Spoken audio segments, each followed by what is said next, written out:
A short warning, this episode contains details about a death that occurred during the Eaton fire. I think I represent almost everything that's happened in Altadena in my one story. Losing life, having an elderly mother, having a new baby, going through all of the separation of everybody being displaced all over the place. That is so layered and interwoven into so much pain. I am Zaire Calvin, also known as Coach Z, community organizer, community leader. I'm a therapeutic behavioral specialist. I was the head coach at John Muir. Just been about community my whole life, lived in Altadena my whole life.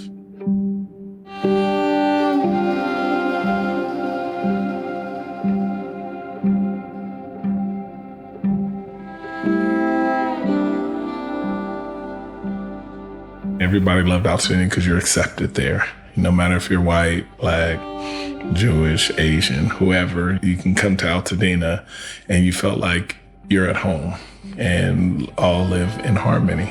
I think that's what makes it a unique community.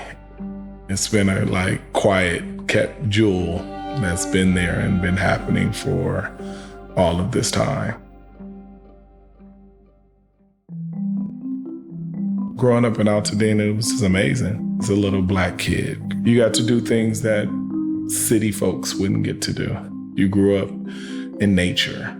You knew about trees and playing with animals and having coyotes. I grew up learning to swim at the local pool at Lomalta Park, being at Dorothy's Ranch and riding horses and playing tennis. Things that just became a normal part of Altadena. You don't realize how good you have it till it's gone.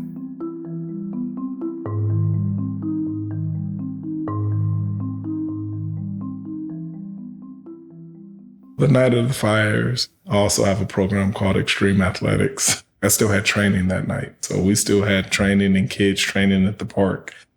Saw the fire, and that's when the kids were like, no, Coach Z, look, it's a fire. And I'm just like, oh, wow, we do gotta go. Ran down the street, had to get my wife and my baby, so we're getting them situated in the car. And then I gotta go next door, go get my mom, get her down the steps, get her in the car. So it's like panic. I thought my sister had left the property. My sister and my son, they stay in the back house. Told me they were leaving earlier that day. As I'm leaving, I do glance and see that my sister has 2 cars. I don't even remember it. It's so much. That's the part that I think your brain protects. My sister, she wasn't answering, so then we, wanted to check the property, and we ended up finding the remains of my sister.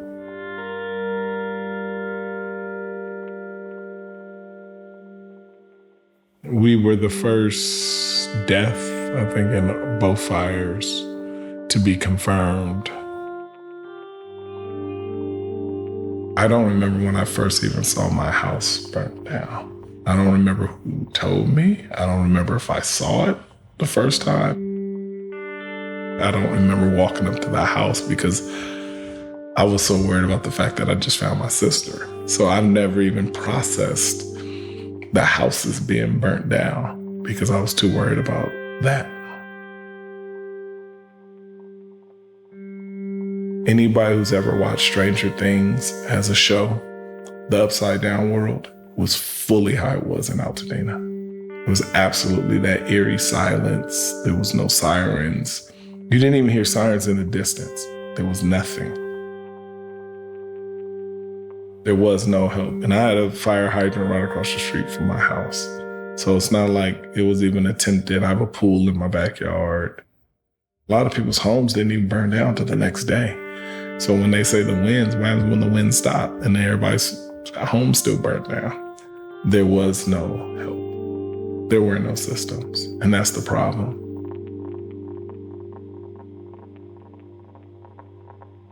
coping with that loss hasn't been good.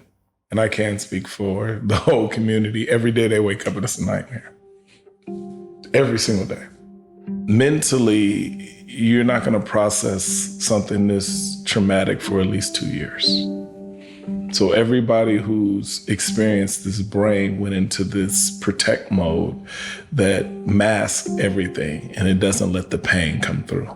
Like with my sister dying in the fire, I haven't dealt with that. It's 10,000 things that you have to do, that you have to figure out, and then you're trying to figure out how to navigate forward. It's different when it's just you. But now all your neighbors, all your friends, all your spots, everything. So you don't just lose what you lost. You've lost what your friends lost. All of that security is absolutely gone. And now you're in foreign places. So mentally, it's taxing. And now you're fighting against all these people who are coming in and taking advantage. The land developers who's trying to steal your land. The insurance company who doesn't want to pay. They're trying to break you. That's the whole point. That's what disaster capitalism really is. You're seeing a system that is trying to break you. It's literally going, can you handle after you've lost everything to keep fighting?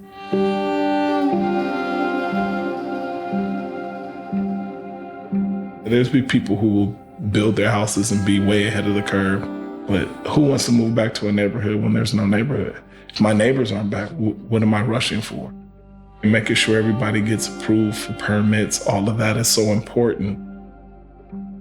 When the Altadenians actually build back Altadena, then it will be the same culture and the same love with new pieces to it.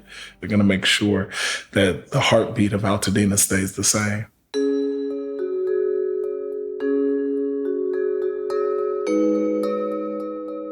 There is hope.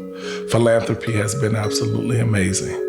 Through this process, I've met some of the most wonderful people who actually want to help and connect and aren't just taking advantage and not just there for a story. They actually have a heart in it.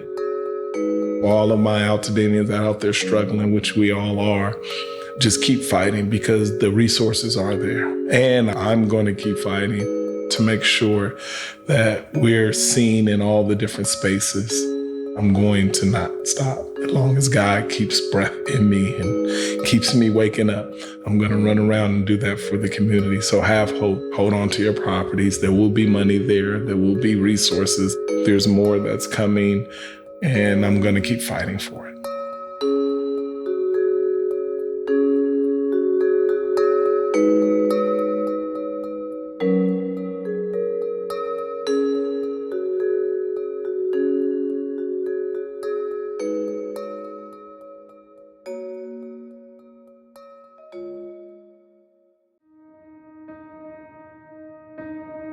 There is a very real worry among residents in Altadena, the Pacific Palisades, and Malibu that not everyone will rebuild, that people who have lived there for decades cannot afford the cost or the time this is going to take. And that will forever change the character of their neighborhoods.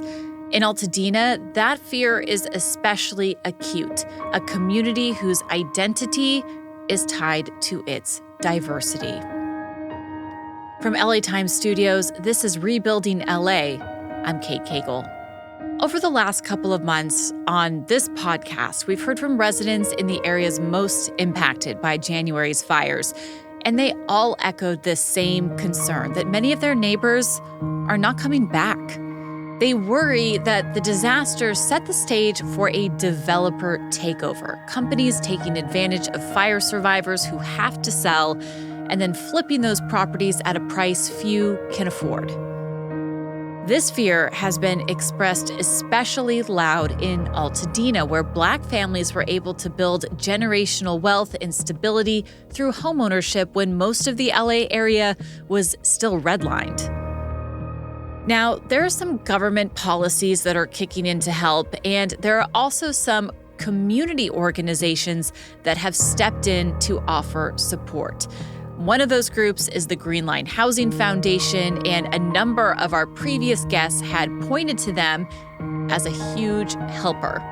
So we reached out to Jasmine Schuper. She is Greenline's founder, and she's with us in the studio today. All right, Jasmine, thank you so much for being in studio with us. Yeah, thank you for having me. So what is the origin story for Greenline? Yeah, really it was the convergence of a lot of seemingly unrelated and individual experiences. And when I say that, I mean I was born on the south side of Chicago, the one that you read about, and I was born into a home that my paternal grandmother owned. And then when she died, she left that house to my dad.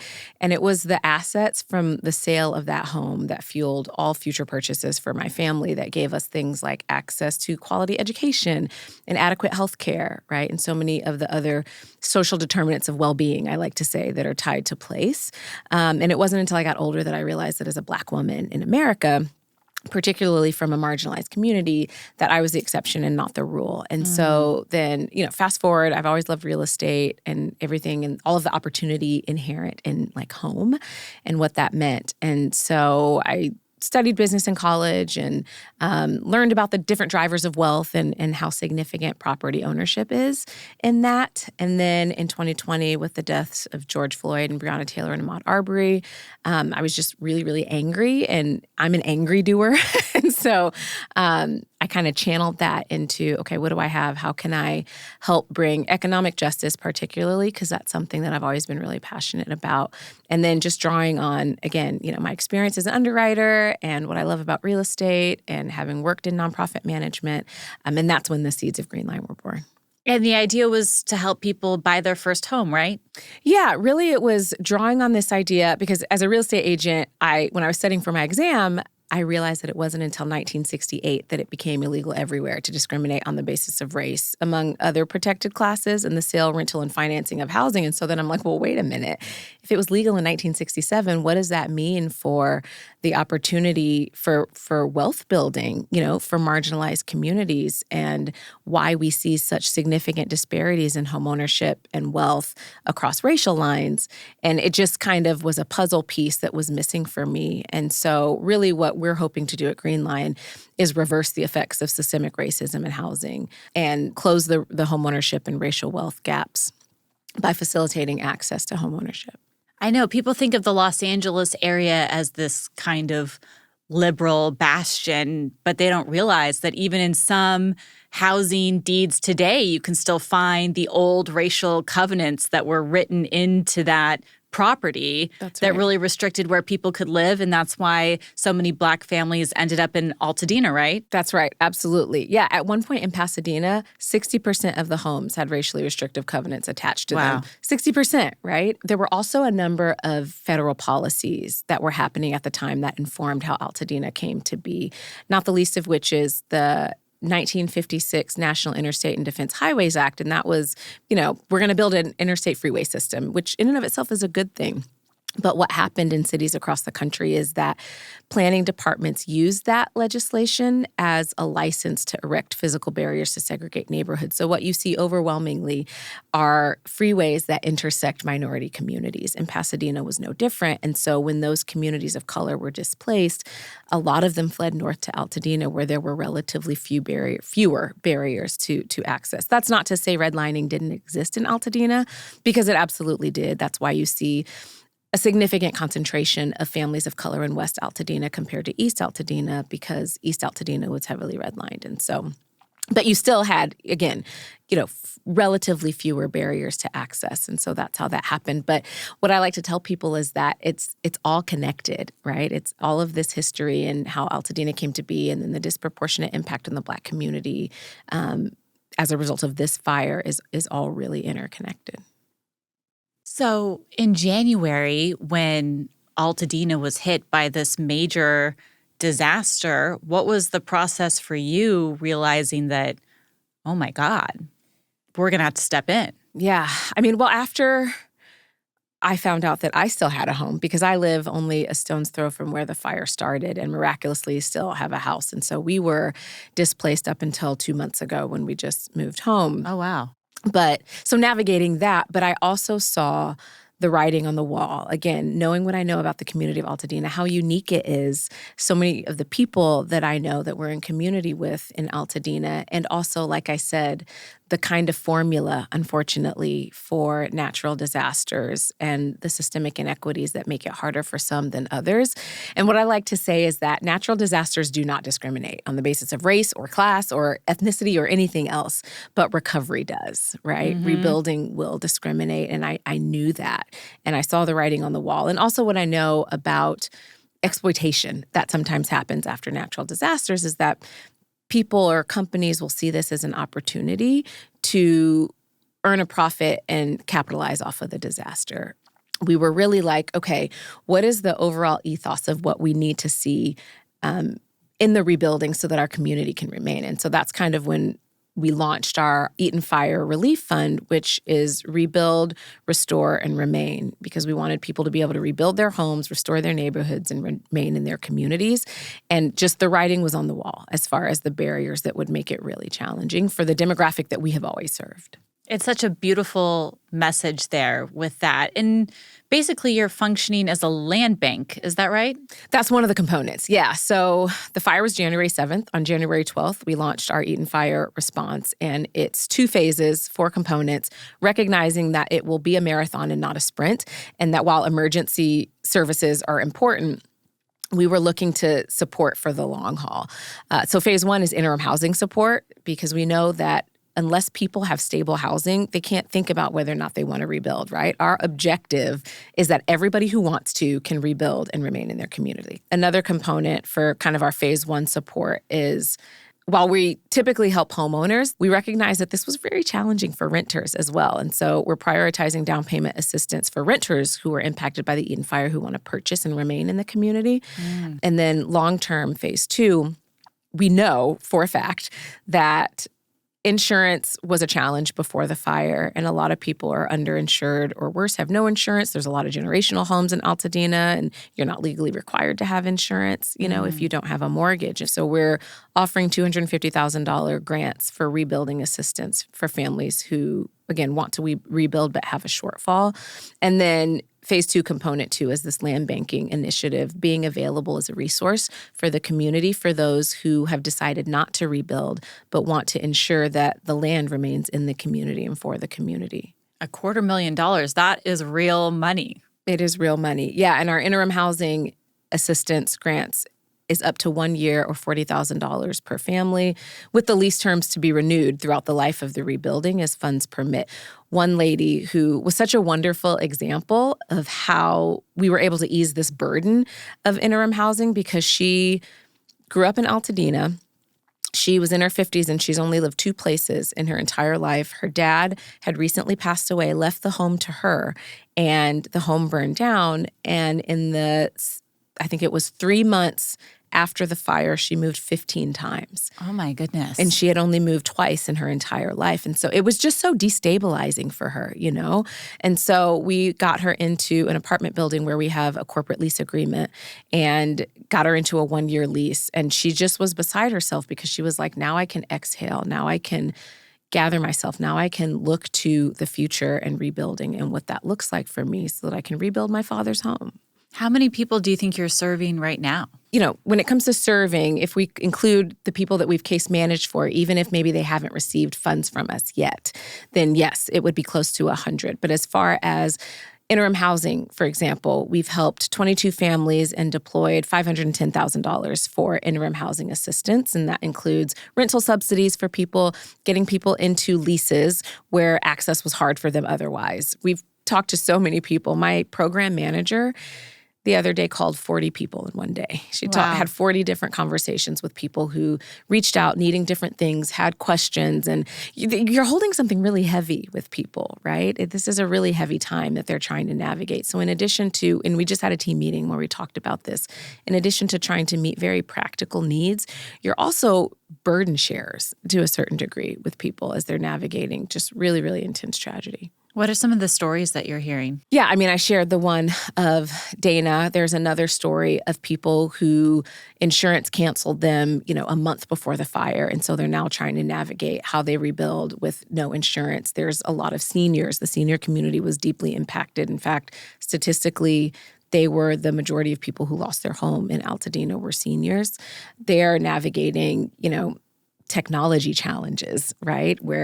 And there's this inherent mistrust with being asked to upload documents and all these things that the FEMAs or the insurances are requiring for them to do. So they're behind. We're seeing people who are now paying rent and a mortgage, right? If they had inadequate loss of use insurance, they're paying a mortgage on a structure that no longer exists. And they're also now having to pay market rent when for many of them, they haven't paid market rent in decades, right? And so there's this really kind of financial shock to the system that people are trying to navigate. I talked to a lady the other day whose daughter is in high school, finally found a school that she loved. It's a private school in Pasadena, and she loves it. And she's like, I'm going to have to pull her out because I can't afford to pay private school tuition anymore, and the gaps that I have in rebuilding and rent that I'm now paying and my mortgage, right? And so, I mean, just really heartbreaking stories of people who are trying to navigate this loss with limited resources, quite frankly. I hope that family is talking to the school, because I would hope that they would come through and help provide provide some stability. And before we get too much into the weeds, I want to ask you broadly, speaking with all these people, and then we hear a lot from politicians on all levels, and they always talk about speed, how quickly things can get rebuilt. For you, is that the true metric here of success? Or what does a successful rebuild mean to you and to the folks that you're helping? Yeah, that's a great question. I mean, I think successful rebuild looks like people who want to rebuild and remain in their communities having the resources that they need to do so. To me, that is success. And it will look a number of different ways, right? There have to be creative solutions associated with this. I know you talked to the Foothill Catalog. That's one such creative solution. I know Habitat is doing some things. I know that there are a number of organizations doing things to provide a holistic and comprehensive solution. But the reality is that if the funds don't get to the right people and organizations, right, there have been hundreds of millions of dollars deployed to the rebuilding effort across all of the communities impacted, including Altadena and the Palisades in Malibu. But it's crucial that that those funds are going to the people and organizations that are ensuring that they're going directly to making sure that people can rebuild. And so that's a big one. I don't think speed is a metric. We don't want it to take 10, 20 years. Of course, we want to be efficient with the process. I think that there has to be room for creative solutions on the part of philanthropy, on the part of legislators in doing things that have not been done before, right? There have to be creative mixes of capital when we're talking about this land banking initiative and how do we acquire properties and keep them off the speculative market, recognizing that you can't buy all of the properties that are for sale.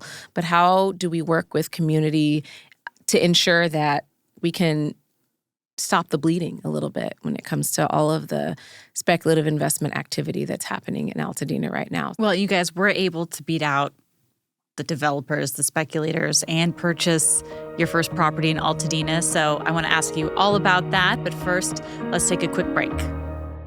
California ratepayers face some of the nation's highest electricity costs, with a decades-old solar policy at the center of debate. Net energy metering was introduced in the 1990s to boost rooftop solar by letting homeowners sell excess power back to the grid at full retail rates. But now, the California Public Advocate's Office reports that households without solar are subsidizing those with rooftop systems through higher electricity rates. The Fix the Cost Shift Coalition points out that this shift has led to equity concerns. Solar adoption concentrates among higher-income homeowners, while costs burden renters and lower-income families. Assemblymember Lisa Calderon authored legislation to address the cost shift while maintaining solar incentives at 76 to 82% of current levels. Support Assemblymember Calderon and help fix California's electricity crisis. Learn more at fixthecostshift.org. That's fixthecostshift.org. California lawmakers, big oil is slick. Don't slip. Big oil lobbyists are working hard to roll back climate and clean energy progress to keep their profits soaring and California hooked on their dirty, expensive energy. We can't afford to slip on big oil's slick PR and lobbying. Keep California moving forward with affordable, clean energy and transportation. Learn more at don'tslipca.org, paid for by California environmental voters. All right, we are back with Jasmine Schuper. She's the founder of the Greenline Housing Foundation. And let's get right back into it, talking about you guys bought a property. We did. Yeah, we were actually the first community organization that we know of to purchase a lot as part of an anti-speculative development initiative. And what was really beautiful about that is that there were only 13 lots on the market at the time. Now there's hundreds, and hundreds more have sold. But what we saw was that, okay, this is going to continue happening, right? We had already talked to families who on day one after losing their home had been contacted. This is before the moratorium, making it illegal for 3 months for unsolicited, offers. They had been contacted and asked to sell their lot for like pennies on the dollar of what it was worth. And granted, valuation is hard after natural disasters, but there's day one. January 8th. The day after the fire, correct. Yeah, the day after the fire. And so, we were thinking internally, okay, what does it mean to have an equal and opposite reaction, right? Like that's kind of been our mantra when it pertains to trying to counteract exploitation. I mean, that's the mission of Greenline. That's what we're trying to do, right, is counteract these effects. And so we said, what would it look like for us to purchase a lot, not only to get one off the market and bank it, but also to engender a sense of hope in the community that no, we can. We're not just helpless bystanders in this. We don't have to sit around and just watch our community change right under our eyes. And so I made a phone call to the Pasadena Community Foundation, and I said, look, here's the deal. Here's what we need to do. We don't have a specific plan yet of what we want to do for this lot, but I think it's important that we buy it now. And they were like, okay, I think you're right. Let's do it. Let's kind of do this pilot prototype of what would it look like for a community organization to step in. And we did. And I can't tell you how many people were like, I just had so much hope. I mean, I talked to a woman and she was in tears because she said, this gives me a sense of hope. I know you guys won't be able to purchase all the properties, but this gives me hope that we have a chance to help preserve our community. Was there something about this particular lot that you went for? Opportunity, really. I mean, I wish I could say that I had, a very specific evaluation criteria, but it really was just, I'm a real estate agent, and so I called the agent and I said, look, here's the deal, here's the organization that, I founded.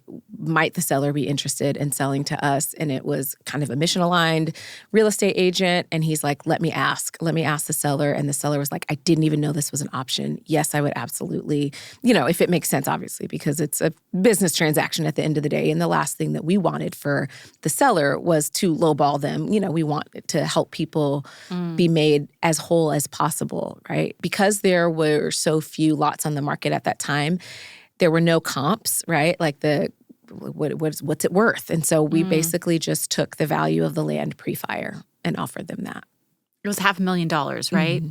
You mentioned the Pasadena Community Foundation. Is that how you're able to finance these projects? So the Pasadena Community Foundation provided the grant for our first lot purchase, and they are a community foundation that's been in the community for decades, serving nonprofits, helping resource nonprofits that are actively working in the community of Pasadena, Altadena. And they also provided funds for our interim housing assistance. So they have been a significant funder in our recovery. We are also pursuing additional capital sources for further purchases and have received commitments from Clearinghouse CDFI and Cal Wellness Foundation. Even then, it's not going to, we're not going to be able to buy 200 lots with that, obviously. But again, if we can maintain a presence, if we can take these lots. And we're only one organization. There are other organizations that are participating in this land banking initiative as well, because there have to be, right? We're not a silver bullet. There are no silver bullets. But we have received additional funding. And there's a woman who has a family foundation. And part of the reason that they were able to amass their wealth was through real estate. And she's like, I don't want to say that there was exploitation that happened generations ago. She's like, but there probably was. And she said, I can think of no better way to steward this money that I now have than to help Greenline purchase a lot so that the community can be restored. And so she's actually giving just grant funds for us to purchase a lot because she cares deeply about this initiative. So what is the real estate market in Altadena like right now? You said there's hundreds of properties now up for sale? Correct. Yeah. And it's slowed, quite frankly. The initial lots that were on the market were being purchased very quickly. Now, as we've seen more inventory hit the market, it's slowing. It's slowing a bit.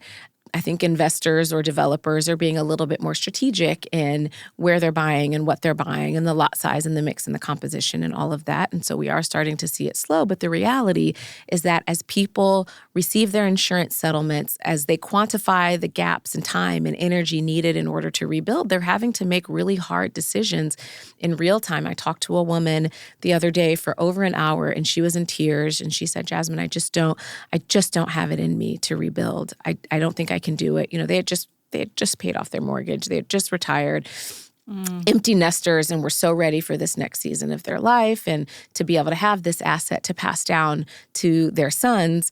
And they said that they can't. And they're like, we would really love for you to be able to buy our lot. And the reality is that Greenline can't buy every single lot. I mean, the amount of people that have approached us asking us to purchase their lot far outpaces the resources that we have at our disposal to be able to purchase lots. And so that's something that we're navigating in real time too. So the lot that you have purchased, now what happens? Well, we have two now. Congratulations. Thanks. Yeah. And several more in the pipeline that we're looking to purchase. But kind of our three scenarios, broad strokes, are buying the lot, kind of holding it, cleaning it, and then selling the lot to a renter in the community that's looking to buy and build, or someone that has left the community because it got expensive, wants to return to the community. So that's one. Two is purchasing the lot and then clearing it, getting all the necessary environmental sign-offs, and then developing on it with access to low-cost construction financing. And then three is, we purchase the lot to bank it, but then we work with community organizations and might determine, it makes more sense based on your mission and ethos for you guys to have this lot. But it's all consistent with the values that have been espoused in the rebuilding, right? Because Greenline is just a spoke on a wheel. We're one organization that's participating in a very specific way in the rebuilding. But the reality is there are a number of values that have to inform the community rebuilding. I mean, one example that we have, we're working with a lady right now who rented the home for 20 years. She was in conversations with her landlord to purchase it before the fire. The house burned down. Her landlord is giving her first right of refusal to purchase the lot. And she is having a hard time getting a loan, a conventional loan, just for the purchase of land.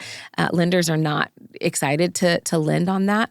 So we're exploring what it might look like for us to purchase the lot and seller finance it to her to purchase in a way that's accessible for her, because we would have the flexibility to structure terms that made sense for her. You've talked a lot about this impact on people who had owned their home for a long time, or they're seniors, or they had retired. What are you hearing, I'm curious, from people who have young families about whether or not they think the rebuild process is worth it to go through it, and also the idea of raising kids in a construction zone, in a burn zone? What are some of those calculations? So it's mixed, right? It's across the board. It's many young families don't feel like they want to put their families through that. They want their kids to have the stability.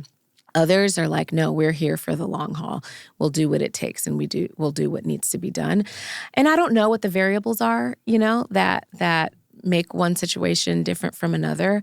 I mean, I think it's just, I think on some level it's a testament to how special Altadena is that people would even bother to stay and endure the challenges that are ahead of them in the next 3 years, quite frankly. But I like to say Altadena is a microcosm of what could have been, right? Had access to homeownership existed across the board for all people.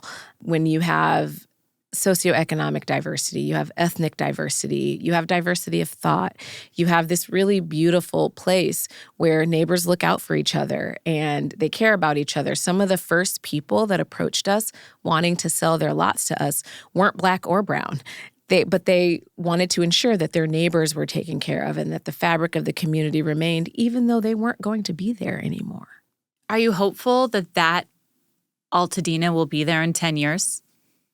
I like to say that I'm optimistic. I think the reality is that it won't be the same, but I think that there is an opportunity in some ways for it to be better than it was before in terms of climate resilience and how do we ensure equity in rebuilding.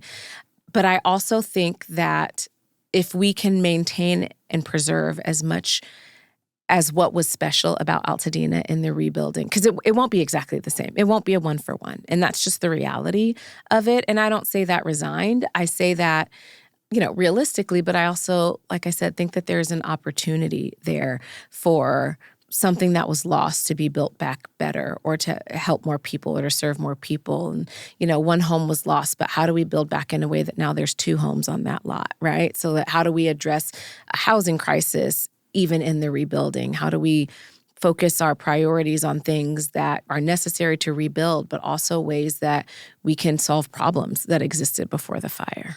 It's interesting that you brought that up because we've just done a couple episodes on the density issue and the pushback that seemed like it was really being fueled by the Pacific Palisades against SB 9. And, that was the bill that made it easier to split your lot, to build a duplex, to have an accessory dwelling unit or like a casita in the backyard that you could rent to someone. What were you hearing in Altadena about whether or not some of that was maybe helpful to people who are trying to rebuild? Yeah. What we're hearing universally is that people don't want crazy density, right? Like increasing density slightly is different than, building huge structures and multi-unit properties where there was one home, right? So people don't want that because that will change the community. What people do want, like I said, is the opportunity to, okay, how can we slightly increase density? How can we be wise? If a lot is zoned for multifamily, how can we maximize what we can put back there, right? In a way that's consistent with the community. So do folks in Altadena still have that option if they want to build back with an ADU or a duplex? So far. And that's what we're exploring even for the lots that we purchase as far as how we're building back. How can we get 2 on a lot? How can we maximize density? That type of thing. So far, yeah, that is still something that's available to them. Well, there's so much more to get into about the future and sustainability, but we're going to take a quick break. Hi, my name's Jordan and I'm a producer at LA Times Studios. I'm here to talk to you a little bit about our new sponsor, Ollie. Like many dog owners, my dog Zooms has become like a child to me. And with that type of responsibility comes the constant need to keep them happy and healthy. One way I make her mealtime a little bit better is through Ollie. Ollie delivers clean, fresh nutrition in 5 drool-worthy flavors, even for the pickiest eaters. Made in U.S. kitchens with the highest quality, human-grade ingredients, Ollie's food contains no fillers, no preservatives, just real food. And here's the thing. Healthier food means a happier pup.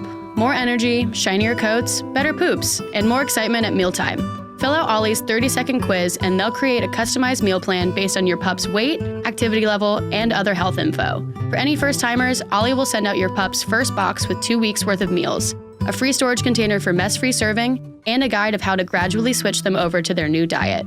Dogs deserve the best, and that means fresh, healthy food. Head to ollie.com/rebuildingla, tell them all about your dog, and use code RebuildingLA to get 60% off your welcome kit. Plus, they offer a happiness guarantee on the first box, so if you're not completely satisfied, you'll get your money back. That's OLLIE.com/rebuildingLA and enter code RebuildingLA to get 60% off your first box. Rebuild SoCal Partnership is taking a powerful look at the union workers and contractors who are helping to rebuild our communities after the devastating wildfires. In this episode, we follow the amazing journey of Sandra Molina, a single mother of 3 who went from drug addiction and homelessness to rebuilding her life with the help of the Laborers Union. Sandra is now a hazmat worker in Altadena, preparing the ground for families to rebuild their homes. Tune in.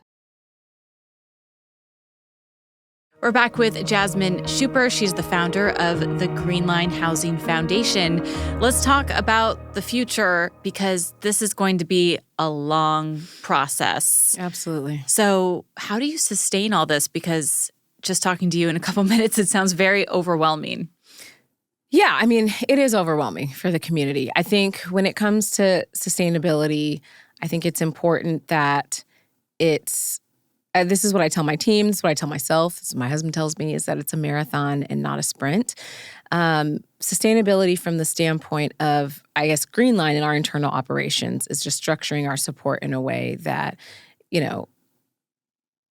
meets the needs, that isn't just a Band-Aid, right? But that is also comprehensive so that, if it's going to take 3 years plus for the actual rebuilding of the dwelling, then how can we make sure that people have stable interim housing for 3 years? And so that's a part of how we fundraise. That's a part of how we communicate, okay, here is our involvement each year of what we anticipate will be the recovery effort, because it is unknown in a lot of ways. So building capacity, I think, will be huge. I actually think that that's a really important component of sustainability, is building capacity, not only from the standpoint of resources and finances, but also manpower and woman power, right? Because you have organizations that are thin and light and need that sustainability so that they don't burn out in offering assistance for the long haul, so that we can ensure that these organizations that are on the ground doing the work can stay in it for the long haul. I think for the people who have been affected, they need solutions that are as diverse as their individual circumstances, if that makes sense. Because there are no one-size-fits-all bullets as far as what people will need. Some people, alone might be sufficient for them to cover their rebuilding assistance gaps. For others, it might not be if they're on fixed income. We have a senior who is on fixed income.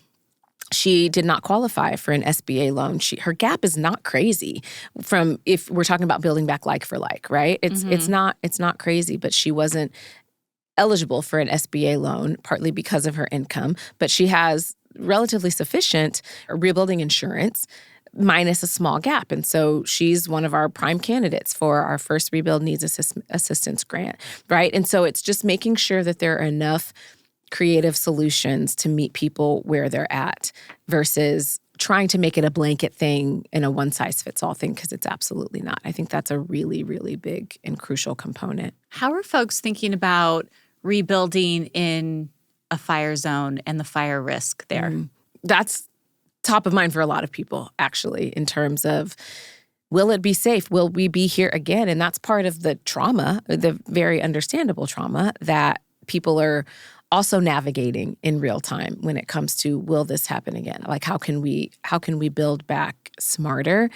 The challenge with that is that's expensive, right? And when you've got people who are already navigating shortfalls, if it's a difference of building back at all or building back with a blue roof or concrete roof that's fire resistant, I know a lot of people would pick just to be able to rebuild at all. And so I was part of a conversation that I believe is ongoing for an initiative called the Delta Fund, where they're trying to fund the difference in cost to build back in a climate resilient way. So it's basically a grant that they're looking to do, maybe other creative types of financing as well, a mix of capital. It might be grant funds, it might be some loan funds, but to provide resources for people to build back in a climate resilient way that's separate from their rebuilding insurance and rebuilding funds. Well, I'm happy to hear that you're staying optimistic about all this. I'm curious if you think there's anything that you've seen right now that Altadena is doing right that other communities in the future might be able to look to and learn from. That's a great question. One of the things I will say that has been encouraging to me as being an organization in Altadena and also a resident in the community is how significantly the neighbors are trying to take care of each other. I think that's something that has made a significant impact on the well-being and that sense of community that people have lost, quite frankly, is keeping that up. And so I think that being able to facilitate and maintain community and neighbors, even when you're not neighbors physically anymore, has been something that I think Altadena has done really, really well. I also think that community organizations have started to and continue to work together well in terms of, okay, what are you doing? How can I complement what you're doing? Okay, what are you doing? Okay, I'll direct people to you. Trying to coordinate efforts in a meaningful way, which was hard initially because everybody's still trying to figure out, okay, how are we showing up? What are we doing? I think that Altadena has done that really well. Well, thank you so much for all of the incredible work that you're doing. It's always nice to have someone on the podcast, too, that is making a real difference in tackling these challenges that these communities are facing. So thank you so much for your time and all of it. Yeah, thank you for having me. Yeah, and the work continues. That's Jasmine Schuper, founder of the Greenline Housing Foundation. Thank you so much for being here. And that's it for Rebuilding LA. Thank you so much for listening. I'm Kate Cagle, your host. We will be back next week. Be sure to check out any past episodes you may have missed. You can find us on Apple, Spotify, YouTube, really anywhere you listen to podcasts. And please leave us a review. We want to hear from you. Now here's a word from our sponsor.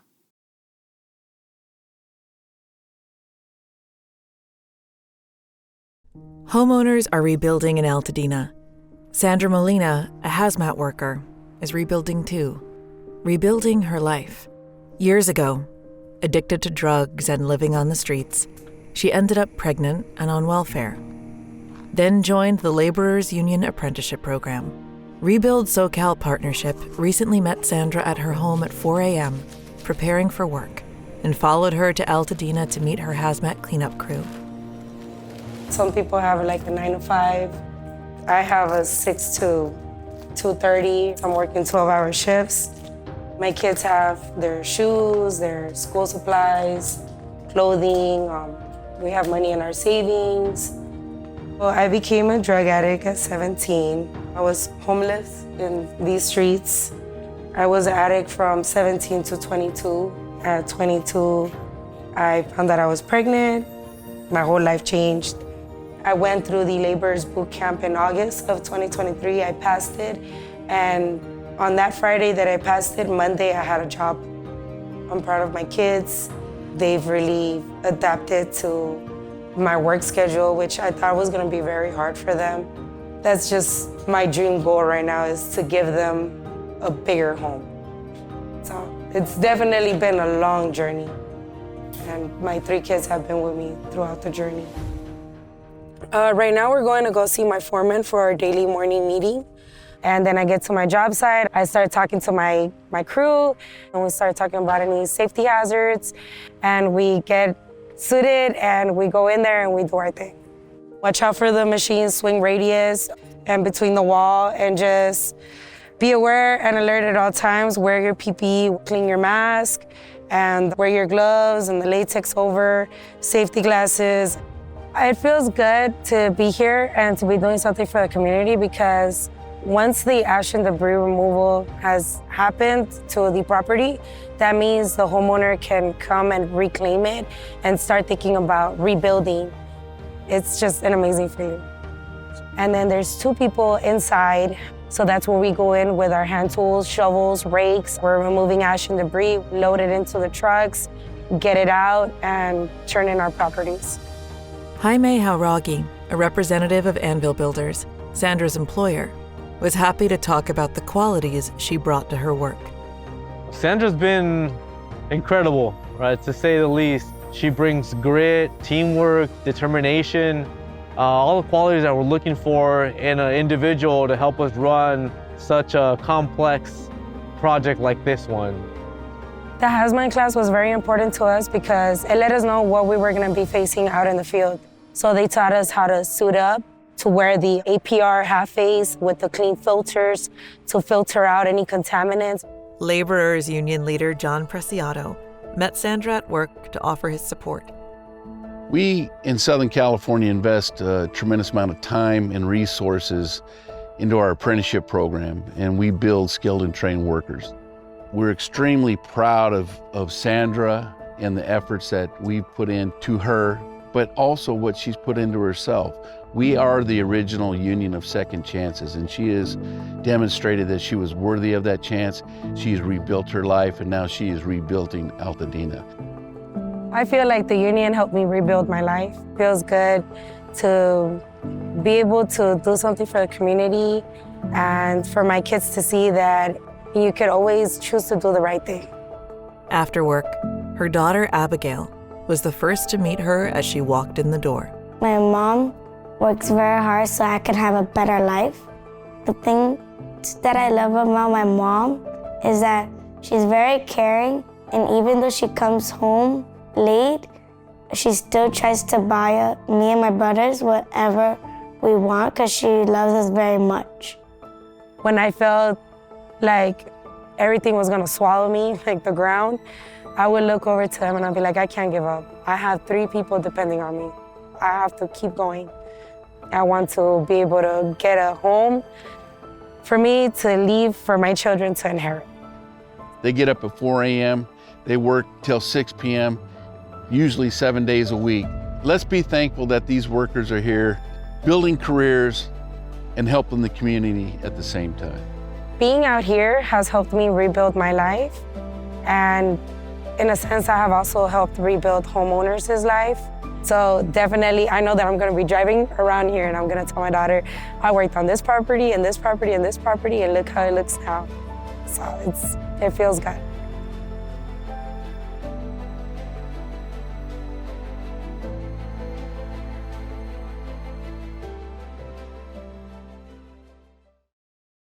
Rebuilding LA is hosted by and reported on by me, Kate Cagle. Our senior producer and showrunner is Megan Larson. Our associate producers are Jordan Patterson and Megan Botel. Our video director is Julia McCabe. Our director of post-production is Patrick Stewart.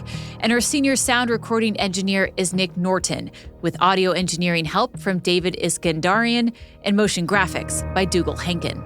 Our video editors are Peter Grayson and Daniel Flesher. Ben Church is our senior coordinating producer, and Anne-Marie Hauser is our production manager.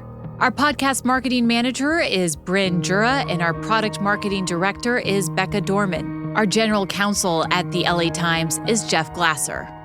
Special thanks to President and Chief Operating Officer of the Los Angeles Times, Chris Argenteri, and the executive editor of the Los Angeles Times, Terry Tang. Rebuilding LA is co-created by LA Times Studios president Anna Migzanian and executive produced and co-created by Darius Derrickson. And one final thank you to all the residents of Altadena and the Pacific Palisades for sharing your stories with us.